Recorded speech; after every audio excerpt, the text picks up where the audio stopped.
Yitzhak Rabin had been elected Prime Minister of Israel on the promise of ending the cycle of wars and violence Israel had faced, while at the same time investing more in education and infrastructure in Israel proper.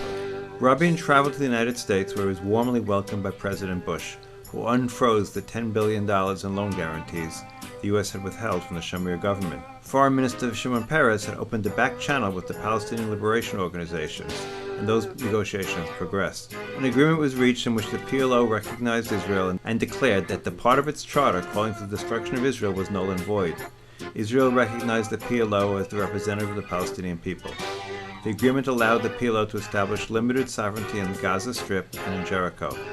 The deal was considered a first step towards ending the Israeli-Palestinian dispute. Militant Palestinians opposed the deal, and Hamas, an Islamic fundamentalist group, stepped up its terror attacks against Israel. In October 1994, Israel signed the peace agreement with Jordan, establishing full diplomatic relations. On Saturday night, November 4th, 1995, a massive rally was held in Tel Aviv to show Israeli support for the peace process. Prime Minister Rabin spoke at the rally and was assassinated there. Shimon Peres succeeded Rabin.